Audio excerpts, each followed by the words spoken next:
Forget everything you think you know. Dubai was not built on an ocean of oil. Think about it. We are looking at the most iconic skyline in the entire Middle East, an architectural jewel that defies the laws of both the desert and gravity.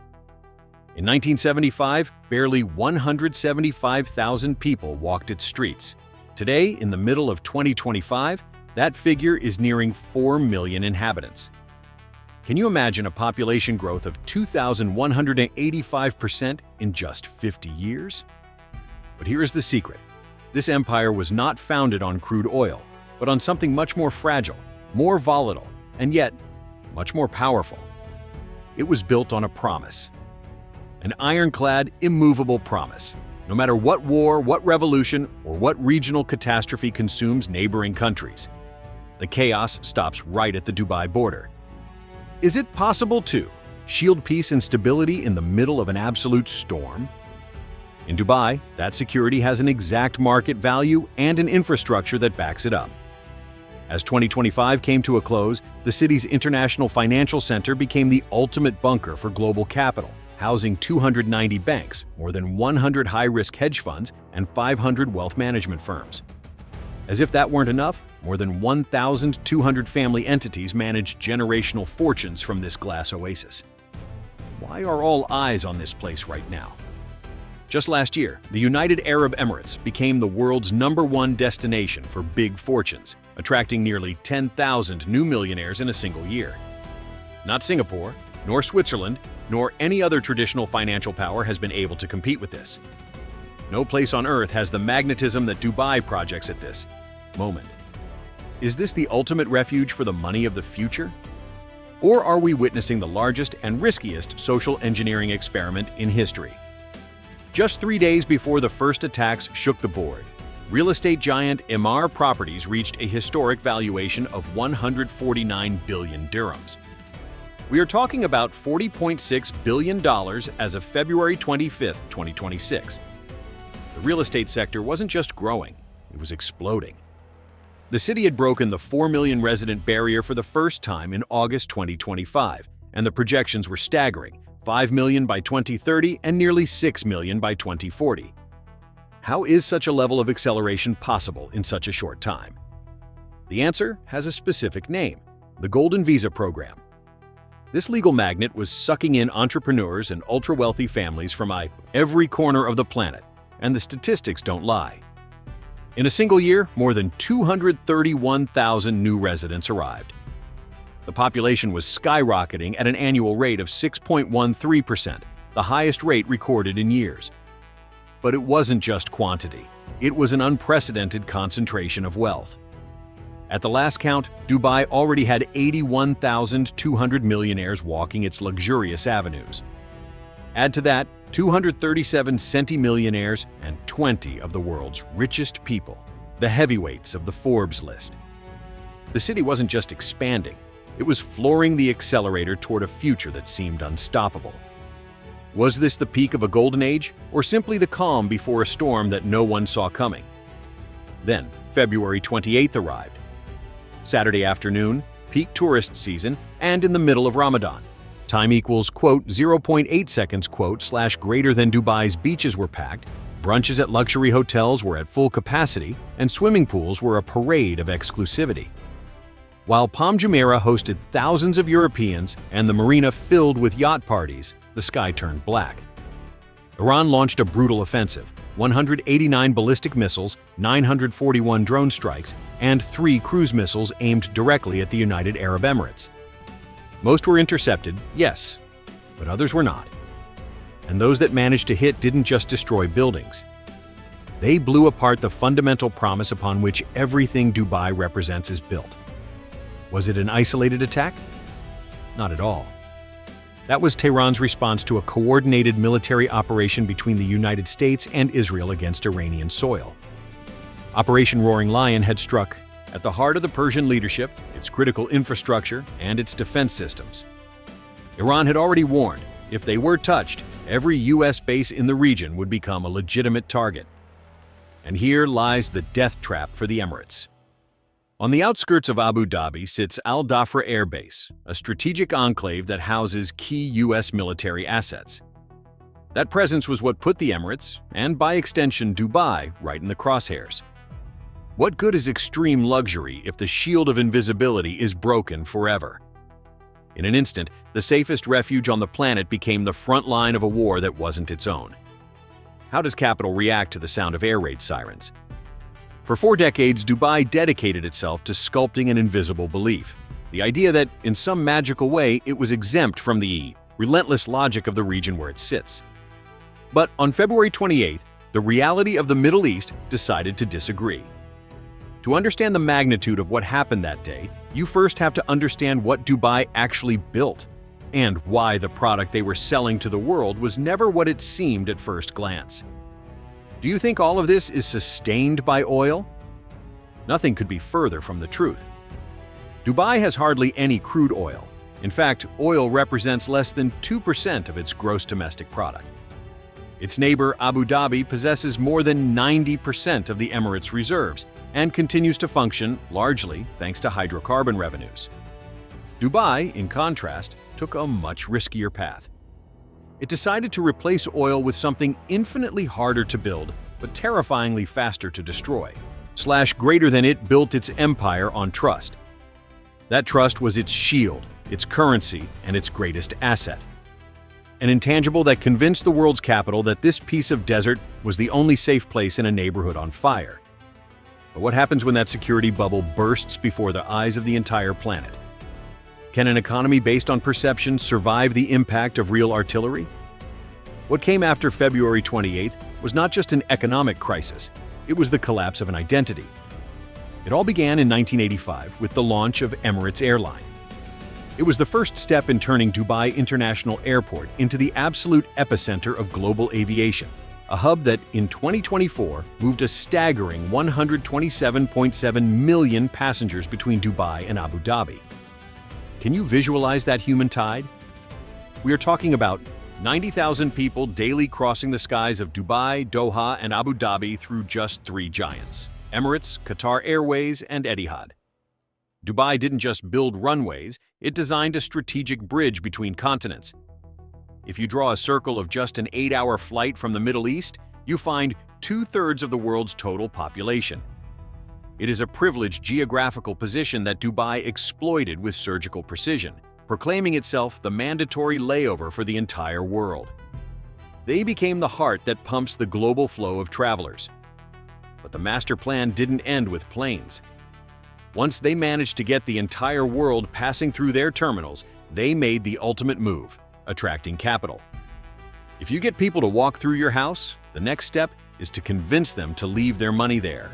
Time equals, quote, 0.8 seconds, quote, / greater than.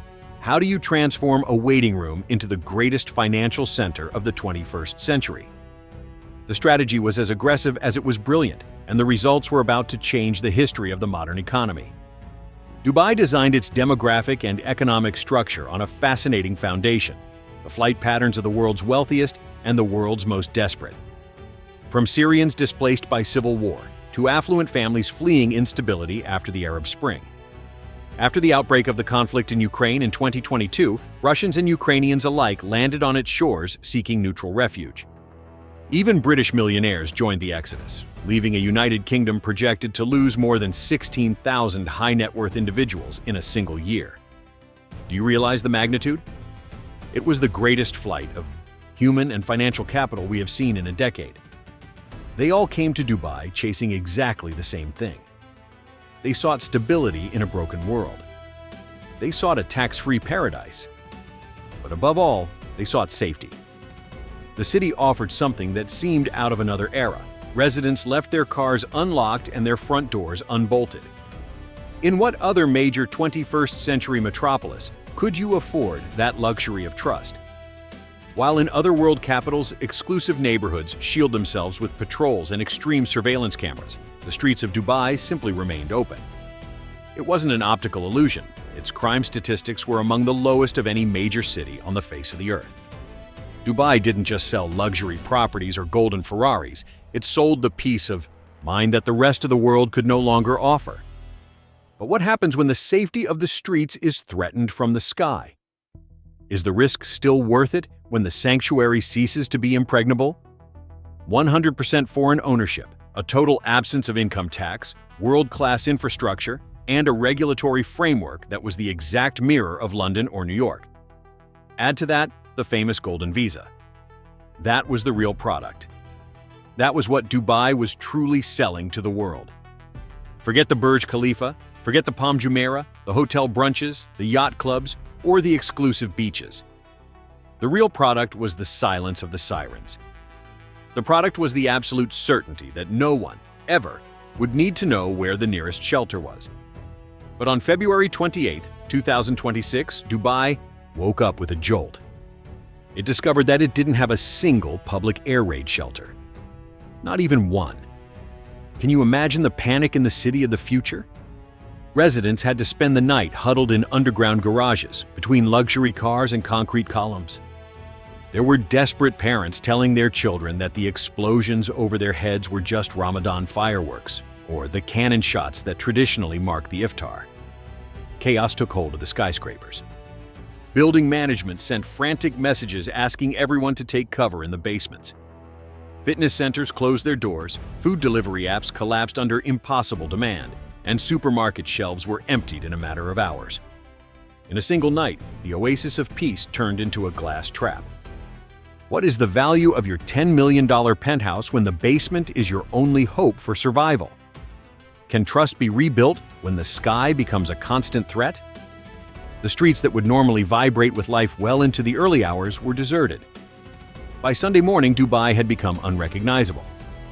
We are talking about the height of winter, the heart of the tourist season, when the beaches should be a beehive of people.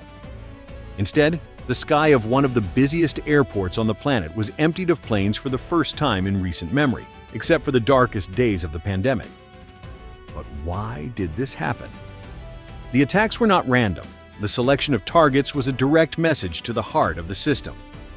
First, the Fairmont Hotel on the Palm Jumeirah. A Shahed-type kamikaze, drone-struck, causing a massive explosion that left 4 wounded and pillars of fire visible from any point on the coast. Then, the Burj Al Arab, that iconic 320-meter-high sail-shaped hotel perched on its own artificial island. The most deliberately emblematic structure Dubai has ever built suffered the impact of intercepted missile debris that shattered part of its facade. Can you imagine the symbol of global luxury under fire? And finally, the ultimate psychological blow. Columns of black smoke began to rise near the base of the Burj Khalifa. At 828 meters of steel and glass, the tallest building in the world and the greatest symbol of human ambition was under siege. They didn't hit military infrastructure. They hit postcards. They attacked the visual foundations of a brand that sold itself as invulnerable. What remains of a glass empire when the icons that define it begin to burn in front of the world's cameras? The logistical heart of the world stopped dead. In the early hours of March 1st, Dubai International Airport suffered a direct hit on Terminal 3. 4 employees were injured as the hallways flooded with thick, suffocating smoke. The images circled the globe in seconds, thousands of passengers panicking as they evacuated what was, until that moment, the busiest aviation hub on Earth. How was it possible that the refuge of global capital turned, overnight, into a war zone? But the attack didn't stop in the air. It also hit the sea. The port of Jebel Ali, the crown jewel of Dubai's commercial sector and one of the 10 largest ports on the planet, was hit. One of its docks erupted in flames, casting a pillar of black smoke that could be seen for miles. Do you realize what this means? The lung through which the entire commercial economy of the region breathes was burning in the middle of a conflict that no one wanted to see. And the escalation only got worse. A drone managed to strike the U.S. consulate in Dubai, causing a fire that, fortunately, left no casualties. However, in Abu Dhabi, the situation was much more tragic. Al Dhafra Air Base, the nerve center for U.S. military assets, was the primary target. Debris from intercepted projectiles fell onto a nearby residential area, taking the life of a Pakistani citizen and leaving 7 other people injured. The shield had broken. The Emirates' bubble of invulnerability had just burst before the eyes of an international community that couldn't believe what it was seeing. By March 3rd, the UAE Ministry of Defense already had the figures of the horror: a rain of steel consisting of 174 ballistic missiles, 689 drones, and 8 cruise missiles. The air defense system did its job, and it did it well. They intercepted 161 missiles, 13 fell into the sea, and they neutralized 645 drones in midair. But here is the raw reality no one tells you. Just 44 impacts on the ground were enough to sow absolute chaos. 3 dead and 58 injured were the price of a night Dubai will never forget. Do you know what the technical problem with a perfect defense is? That intercepting doesn't mean making the threat disappear. Every missile that explodes in the air turns into tons of burning shrapnel that has to fall somewhere. Every downed drone is a projectile that plummets due to gravity. The ministry itself had to admit it. The debris from those interceptions rained directly onto the most densely populated areas of Abu Dhabi and Dubai. The sky was falling to pieces over the heads of the citizens. Look at this crucial detail. The iconic Burj Al Arab was not the direct target of an Iranian missile. What destroyed its facade were fragments of a projectile that had already been destroyed before arrival. Technically, the defense was a success. But you know what? The financial market couldn't care less about military terminology. The images of the most photographed hotel in the entire Middle East, shrouded in smoke, went around the world in milliseconds. For an investor in New York or a millionaire in London, the message was loud and clear: Dubai is no longer untouchable. Who is going to want to sleep in a luxury suite when the sky spits fire and shrapnel? By March 2nd, the panic was official. The Abu Dhabi and Dubai stock exchanges closed for 2 consecutive days. Do you know what that means? It was something that had never happened in the entire history of the Emirates' financial markets. The money engine ground to a halt. In just a few days, 21,300 flights were canceled at the region's 7 main airports. Imagine the chaos, thousands of people trapped while the sky became a no-fly zone. But the real earthquake was happening in the boardrooms. Internal sources at investment firms confirmed that mass layoffs were already being planned and that fundraising had completely frozen. Time equals, quote, 0.8 seconds, quote, / greater than. There was no confidence, only fear. To make matters worse, the digital system began to fail. Crashes in banking operations and disruptions in Amazon Web Services left financial firms flying blind. What do people do when the digital world and paper currency tremble? They run toward the tangible. Demand for physical gold skyrocketed. Residents were desperately seeking a real refuge against the collapse they saw coming. The most terrifying part is that all of this, absolutely all of it, happened in less than 72 hours from the first impact. If we analyze the physical damage in isolation, you might think it was limited. 3 dead, 58 injured, buildings that at the end of the day can be repaired.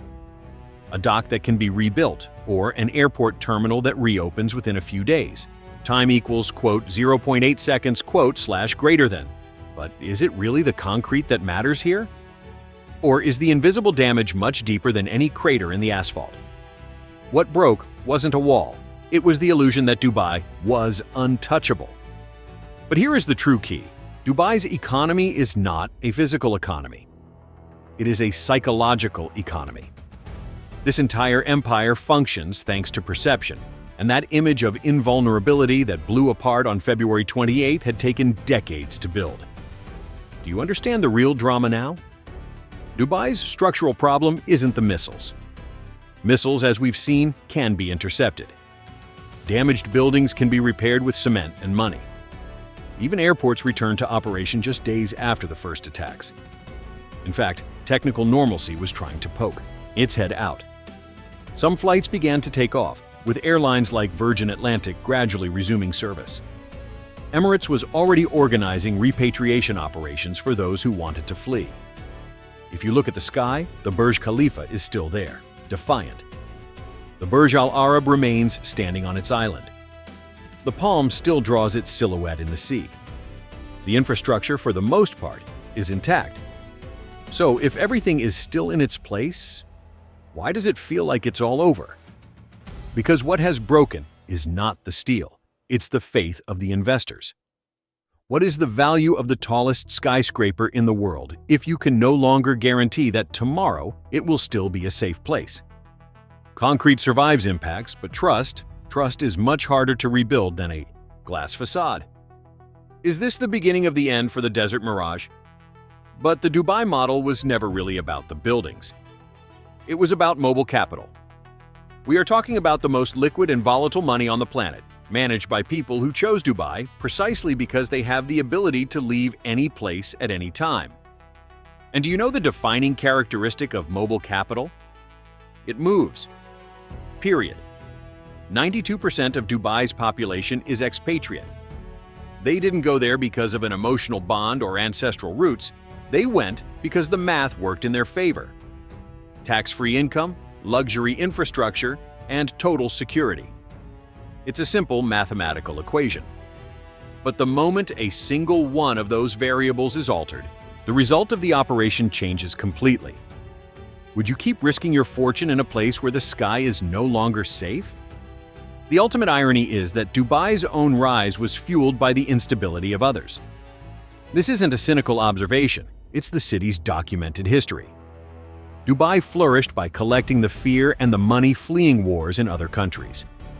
It became the safe harbor while the rest of the world burned. But what happens when the fire reaches your own door? Where does the money flee when the final refuge becomes vulnerable? The hunter has become the prey, and time is running out for the Mirage. Beirut was the undisputed financial heart of the entire region, until the Lebanese civil war in the 70s erased that dream from the map forever. Bahrain tried to fill that void, but Dubai's meteoric rise ended up pushing it into the background. Do you see the pattern? Every handoff of the throne was driven by the same engine, the promise of unbreakable stability in a neighborhood that is always on the edge of the abyss. But now, that logic of succession is turning in the opposite direction. There are more than 300,000 British citizens living in the United Arab Emirates.